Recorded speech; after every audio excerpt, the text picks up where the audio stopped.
video ini aku akan bahas tentang perbedaan antara jurusan teknik arsitektur sama teknik sipil. Sebelumnya jangan lupa klik subscribe dan turn on notification biar kamu selalu dapat informasi terbaru dari video-videoku selanjutnya.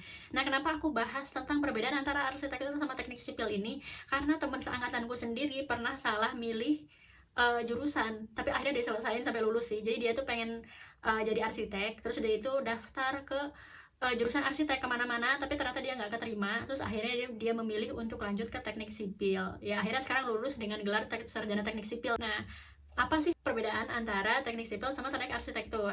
Oke, persamaan yang pertama yaitu sama-sama berada di fakultas teknik.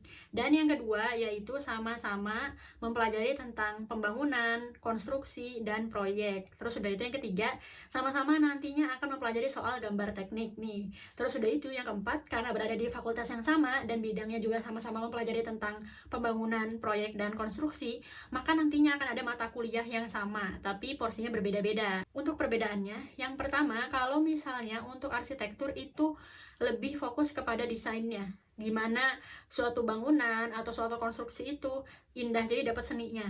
Nah, kemudian kalau misalnya untuk yang sipil itu lebih ke kekuatan konstruksi, strukturnya, gimana nanti efisiennya suatu bangunan, penggunaan bahan-bahannya itu pakai apa. Nah, jadi sebenarnya antara teknik arsitektur maupun teknik sipil ini nantinya saat bekerja itu akan saling membantu.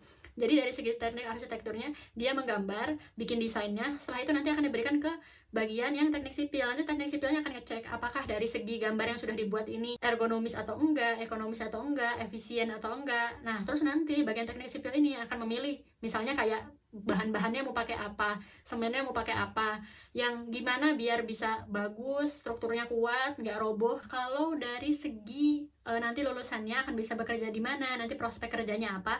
Yang pertama, kalau dari segi arsitektur, kamu bisa menjadi developer perumahan. Banyak bahkan developer perumahan, dan setiap perumahan itu mereka punya desainnya yang unik dan cantik sendiri-sendiri.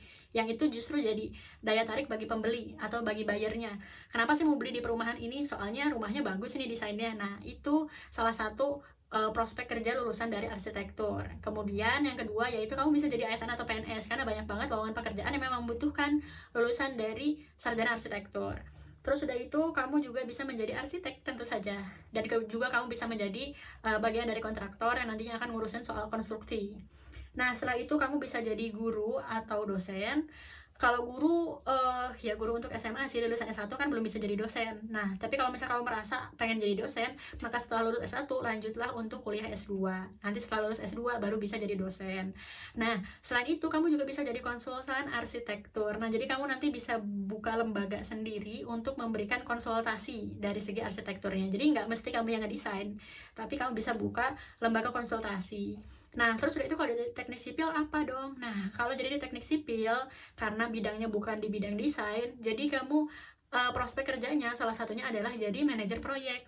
Ya, karena nantinya kalau untuk teknik sipil ini akan lebih banyak di lapang dibandingkan untuk yang teknik arsitektur. Kalau teknik arsitektur bisa dikerjakan di dalam rumah atau WFH gitu ya. Soalnya kenapa? Karena kan dia mendesain sesuatu, nanti hasil desain baru dikasihkan ke klien, atau kalau enggak nanti hasil desainnya baru diberikan kepada teknik sipil.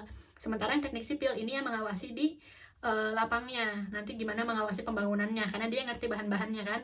Nah, terus udah itu untuk teknik sipil juga bisa bekerja jadi kontraktor di BUMN. Misalnya kayak banyak banget nih Waskita, Cipta Karya, Utama Karya.